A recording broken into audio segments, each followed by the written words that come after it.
This is my favorite part because I just realized that our next speaker is mastering Japanese Jiu-Jitsu.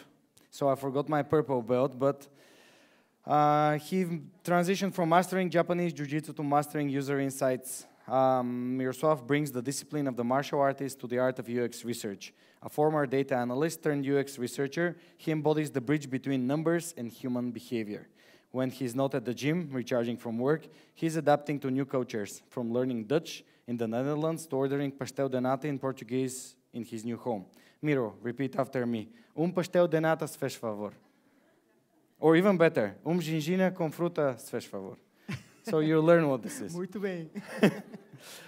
His talk featured prioritization with the Kano model, insights from the casual gaming industry, draws from his unique blend of behavioral science and gaming industry expertise. While he might not call himself creative in the traditional artistic sense, his approach to problem solving proves otherwise. His advice to UX newcomers: dream big, practice often, and be consistent, but always have a plan B. Just as in the Jiu-Jitsu, he shows us that adaptability and consistent practice are key to mastering the art of user experience. Miro, the dojo is yours.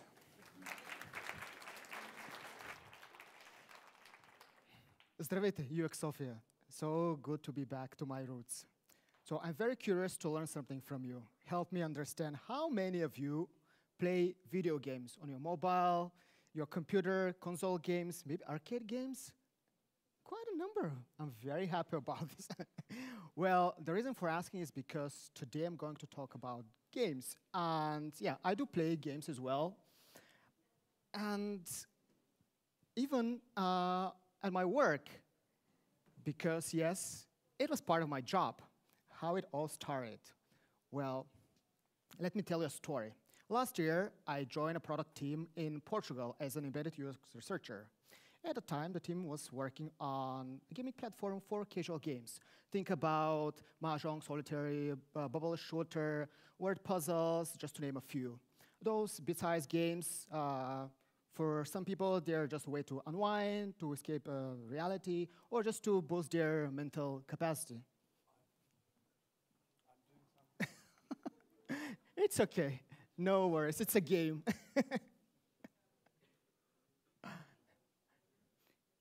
Anyways. Is it working? Well, it's not on me.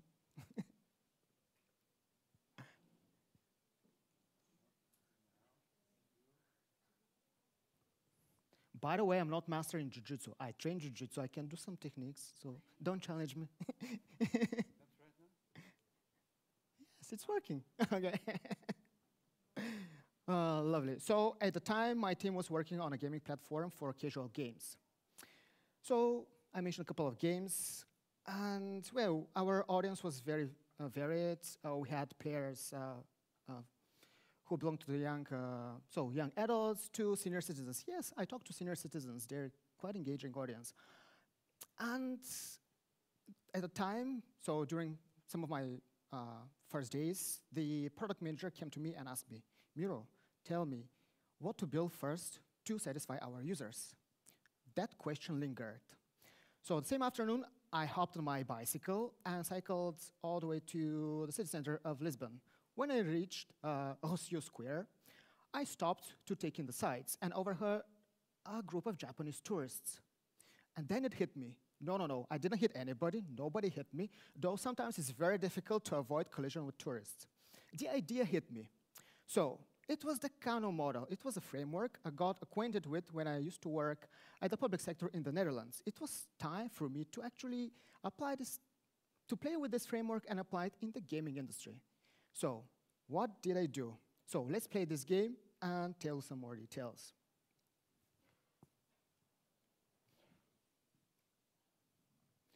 So first of all, I'll tell you the background story of this framework, because lots of games have backstory.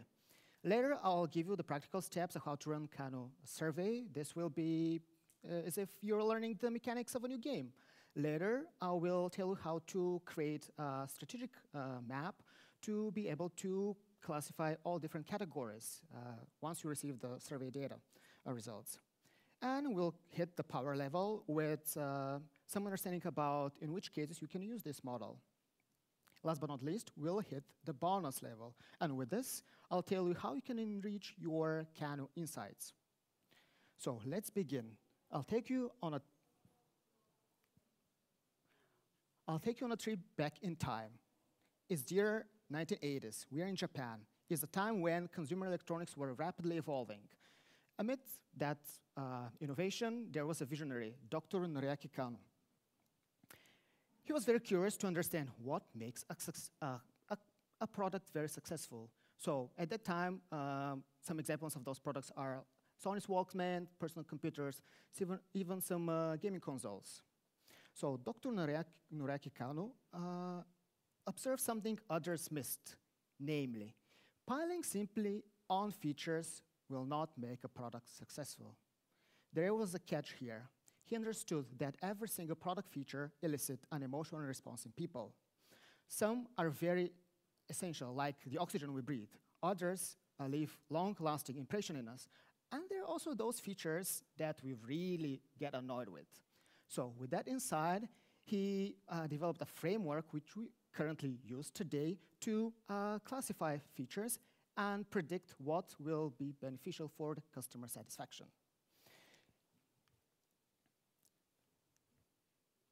So what is this model all about? Now that you learn a little bit about the story, behold, the Kano model. This model is defined by two axes. You can see the satisfaction and functionality. Functionality is also the perceived level of execution. And in this model, we have three main categories. The must-have. Those features are very essential for the product. Without it, the product cannot exist. It is where the retention lies. Then we have the performance drivers. Those features, satisfaction increases when we improve functionality. The more of it we have, the better we feel. And then we have the corner of innovation. So those are innovative features. And also, it's important to consider this is the corner when you can capitalize or user acquisition. So to illustrate this, I'll give an example. I believe all of you use smartphones, or most of you. So think about the smartphones and your relationship with your device. Firstly, it's hard to imagine a smartphone without touchscreen functionality, right? Long are gone the days of physical keyboards. Yeah, they're important still for usability, accessibility, but we can hardly imagine a smartphone device without a touchscreen functionality. Later, we have processing speed. Think about the battery life or the speed of your device. The more of it you have, the more satisfied you are. And manufacturers really know that, they learn it. So they're really competing to putting the best functionality and best processing speed on the market. And of course, we have those delighters. Currently, maybe still, the biometric security. Simple scan of your facial feature or fingerprint will unlock your device. You're very delighted. Sometimes users don't explicitly ask for those features, but when they encounter them, they're delighted, they're surprised. So those are the delighters.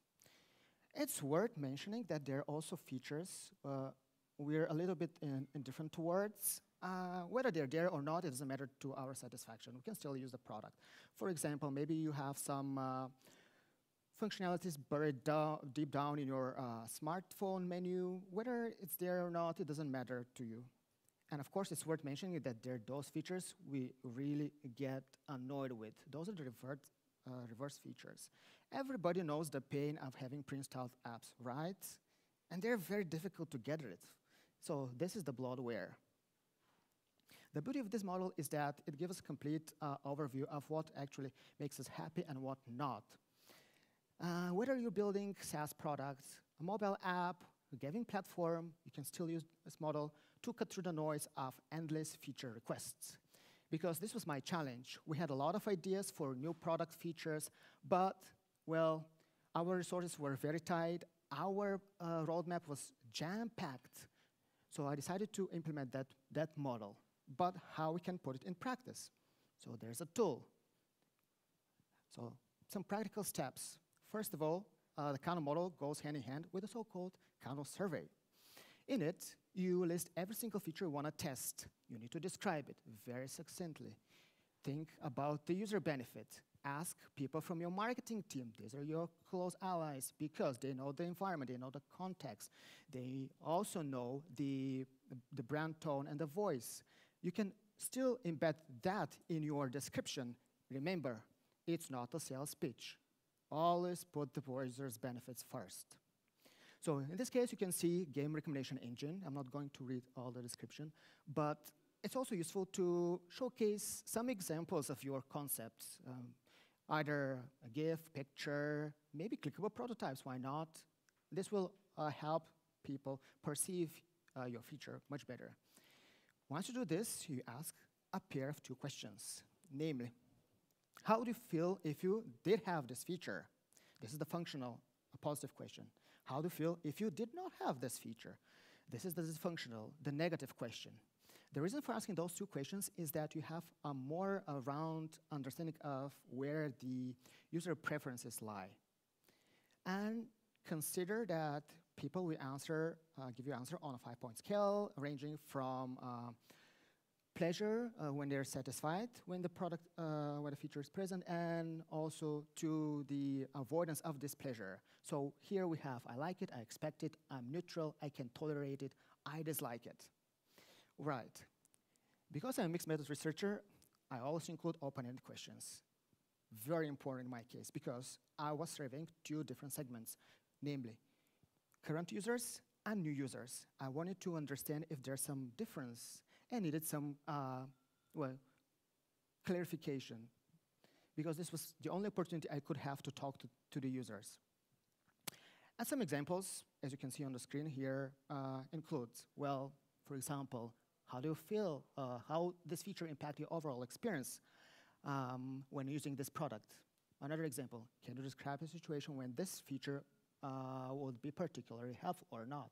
What concerns or frustrations, if any, would you have if this feature is not present? Sometimes some feature categorization might be very close to each other, and in this case, those open-ended questions will really help you make some distinction. I need to make a mind map before I actually started the survey. I needed to know whether I can include all the features in our product concept. So this is the rule of thumb I used. First of all, always include external tangible features. Those are elements of the product that people can perceive. They can interact with those. For example, ad-free experience or recommendation engine is something that people can perceive and engage with. Another thing to consider is to limit the number of the features you are testing. Ideally, you should have up from 10 to 20 features in your survey. Prefer the lower number, especially if you're showing some pictures, prototypes. In my case, I tested 11 features. Engage some other stakeholders, for example, your product designers or product managers. And they can help you out with selecting some features you can test. And of course, consider features that you can easily describe and showcase. So let's move to the other sides. Talk about the cases when you should refrain from including features. First of all, avoid including features that are related to technical depth or they're related to internal processes. For example, if you have to implement, let's say, admin dashboard for your customer success team or for customer success team, so they can trace user behavior and if they receive some reports with problems. Well, while it might actually benefit the internal team, it will not have direct positive experience, or at least not immediate on your users, not in the case of players. The next thing you need to consider is to avoid including features that are related to design refreshers or any kind of internal updates. For example, if you decide to update your design system and you change the color scheme, yeah, this might be beneficial for the brand consistency, but if you don't change anything in the layout, and especially don't tweak the functionality, don't include that in your Kano survey. Last but not least, refrain from using the Kano survey to basically saying to your stakeholders that you cannot build something. For example, if the sales teams ask you something and the feature happens that it doesn't score high on satisfaction, you disprove that, you use this measure to actually disprove their claim. Instead, you don't want to jeopardize your relationship with your colleagues, but come together as a team and understand what you can tweak so it can actually fit your product roadmap, but in the way that it can also satisfy your users. So with that in mind, just before you launch your survey, remember to include brief description about the goals, what is the question format, and most of all, yes, what are users supposed to do? And if you're presenting some prototypes or any kind of videos, tell them how they can look at them and come back to your survey again. Always present the features in randomized orders. This is something I learned back in the days when I used to run experimental research at the Behavioral Science Lab. The only reason for this is to avoid so-called order effect. You don't want to find out that people like a lot the first feature you show them because it was just the order of the feature, not the feature itself. And always pilot. In my case, it was very useful that I ran some pilots to basically mitigate some technical issues I had, and maybe, I also had to clarify my structures a little bit. So once you collect some user feedback, you need to transform your data in a way that you can analyze it. The rule of thumb, at least in my case, I structured it in tabular format. Basically, all the features in one column, then the answers to the functional question, basically their attitude towards including the feature, and then in another column I included their attitudes, people's attitude towards if the feature is not present. So from that moment on, you have two approaches to data analysis. The first one is the continuous analysis. So every single answer is given a number coding, and you use that number coding to compute the average score of the functional score and the dysfunctional score. And then you can plot those averages on a categorization pane. Right, you can compare the different features across 4 quadrants. Must have, performance, attractive, and indifferent. It doesn't matter if you're not familiar with the product or the features that were tested. It's important to consider whenever you see this kind of analysis, you need to be able to locate the features that are must-have, performance drivers, attractive, and indifferent. Because I'm talking about average, somebody also mentioned this before, we need to consider that there might be some variation in our data. And I wanted to exemplify this in the form of a standard deviation, and I actually used error bars to showcase this. The reason I'm doing it is to show that whether my categories are off or on target. And of course, you might wonder, and my stakeholders also wonder, so what do we build first? Good question. So there's a rule of thumb. You always start from must-haves. Then you go to performance drivers, attractive features, and completely ditch the indifferent features. So in this case, this was a social feature class. I'm only going to talk a little bit about this one. So in casual games, it was not something that really resonated with our user base. They basically needed to come together in teams and solve a challenge. But it was not something that were very attractive at this point. So we deprioritized this feature. Of course, this is a nice overview for any product stakeholders. However, this analysis hides some inconsistency. I want to make you aware of this. First of all, you don't see the reverse features here in this analysis. And in the cases when, for example, you have a lot of those answers, there's no way your stakeholders will understand. You need to list them separately somehow. Another thing that is also concerning is that we're talking about averages. And imagine half of your sample says that one feature makes them very satisfied. Another sample says, okay, I don't like this feature being included in your product. And if you average those results, well, it will be a neutral score. So use some variation. So instead, I also consider running a separate analysis called the discrete analysis. Just a small sample of some of the features I tested. You don't have to look that much in detail, but basically what I learned from this analysis is that every single category is represented to a certain extent. You can see the different percentages. And you assign a final category based on the highest percentage. Right. The first thing I told my stakeholders, watch out, we are stepping on a landmine if we build the daily quest. And this is basically a feature that required people to play every day and create a stack of. For many, especially the senior citizens, it was something that frustrated them. I learned this from the open-ended questions. They wanted to play for fun. They wanted to stress about time. They wanted to take their time. So that's why that feature scored 60%, and it's reverse. We also have game categories. People really wanted to understand what are the different genres so that they can actually choose from. So this is a must-have. Some percentages were very close to each other, but I still use the same rule of thumb. Always must-have first, performance, and attractive. We had rewards and badges. So those are some of the social features related to social validation. Basically, people wanted to be part of a community and express their skills on the platform. So those are performance and attractive as follows. I wanted to make clear that I give good advice to my product team. That's why I computed some extra scores. I'm not going to go too much in detail, but you can see that I highlight some things that were a little bit bothersome in relation to the daily quests. Basically, I calculated the customer satisfaction score and customer dissatisfaction score. Those are scores between 0 and 1.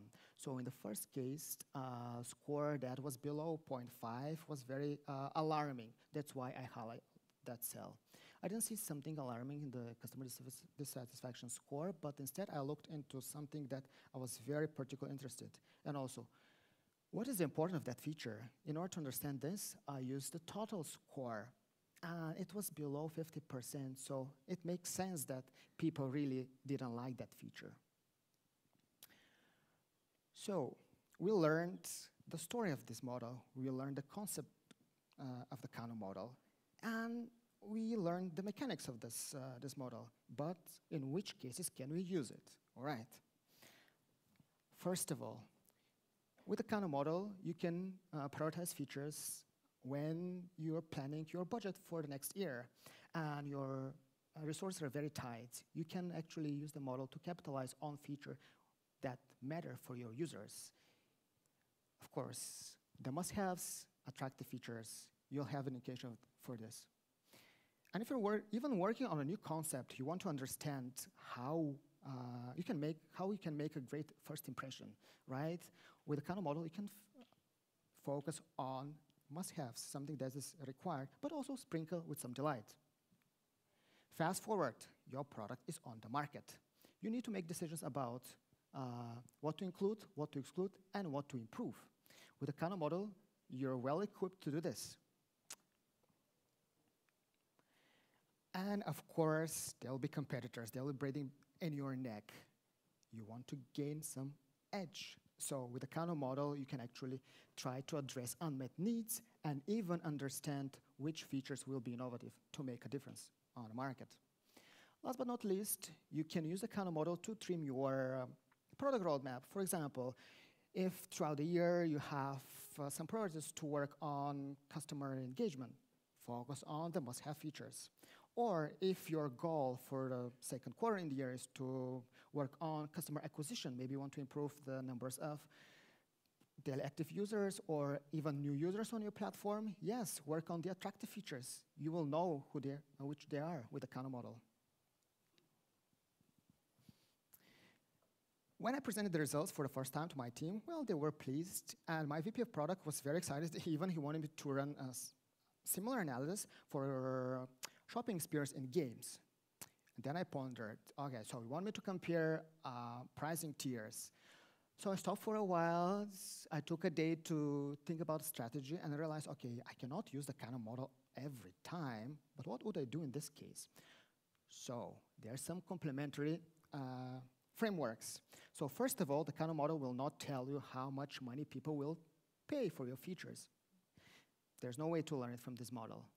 Instead, as we heard before in Kari's presentation, there's some other marketing tools you can use. For example, use Geber-Gangler methods to reach to your optimal price range. It's still a questionnaire. It's a good method to have some indication, especially when you're working on a new concept. Right. I told you that in Kano model or in Kano survey, you always analyze features separately, always separately. But in reality, people want to compare different functionalities, different features. So what do we do in this case? You can run co-join analysis, and with it, you'll be able to understand which product tiers they will prefer. You can work on different levels of particular feature. And last but not least, there might be cases when you find out that you have attractive features, but they're very difficult to build. They might be very costly, so you cannot immediately build them. Yes, but how would you know that? You can run cost-benefit analysis or feasibility assessment, right? There's another tool you can use. So this is the Kano model. This is the biggest version I've ever seen in my life. Never seen it that big. But what we learned so far, we learned its origin, what are the main features in this model, namely must-haves, performance, and attractive. With that model, now you're equipped to boost your product prioritization skills, and you can run it yourself even tomorrow, Monday, when you're back at work. Tell your colleagues about this. Congratulations, you're the winners. You learned the basic mechanics of this prioritization feature. Thank you very much. Let's stay connected, and do please, if you have any questions, feel free to ask. Obrigado, Miro. Все пак ще е хубаво да задам някой въпрос, ако има такъв някой пожелание. Anyone? Questions? Switching back. All right. Oh, there is one from Nadia. Just a second, Angie is bringing the mic over to you. Thanks. It might be too specific. Wait. Go. It's working. Is it working? No, it's not working. Can you turn it on, please? Okay.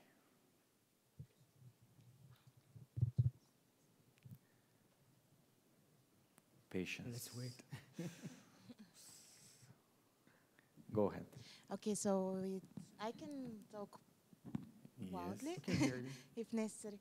I can repeat the question. Okay. Go ahead. Okay. So it might be too specific, so you might not answer right now, but in the beginning you showed this Kano survey and what the user would, what will happen if we don't have the feature, right? And Exactly. we have these 5 answers, and we have this answer, I expect not to have it. So how do you interpret this answer? To me, it's not clear what you do with this data. Yes, there was something I didn't show in this presentation, but you make use of the so-called categorization table. So in it, you actually cross all the answers, for example, from the functional and dysfunctional question. And then you can find a different category. The reason for asking is this: you need to understand what will happen in the cases when you don't have this feature. And depending on the answer, there's a standard methodology of how to find the different categories. Mm-hmm. Okay, thank you. Welcome. Perfect. So, there's a question over there. Okay, last one. There's another one. Okay, 3 questions, that's it, and then you can catch Miro over Ginginha in the cocktail. Thank you, very interesting. Miro, from your experience, can you tell me what sample size is suitable for Kano model? It seems that we need quite a big sample to do the analysis, or not? Excellent question. I did not include this in my presentation, but in my cases, what was practical is to recruit 50 participants per segment to have actionable responses. Of course, you can run statistical analysis or actually compute your sample size. You need some metrics, as you know, standard deviation. You need the Z-score. You need to consider also your confidence level, just to name a few. Well, from practical reasons, we didn't have the budget to run that many to recruit that many people, and it was not necessary. I just wanted to give some highlights of what to prioritize. You know, we're not, we didn't want to run significant tests. It was not necessary at the time. So from practical reasons, yes, 50 per user persona will be doable. Thank you. Thank you, and the last question is over here. Angie, sorry.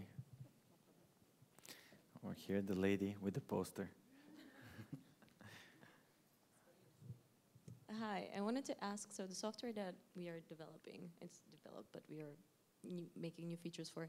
It's has like 8 roles in it, and I wanted to ask how can we use the model when there's so many roles within the software, and does it change anything? In terms of the roles that are present in the product team, or No, no, the number no. of So feature- within the software, there are like 8 types of users. 8 types of user. All Yep. right. Yeah. Yes. Okay. I got it.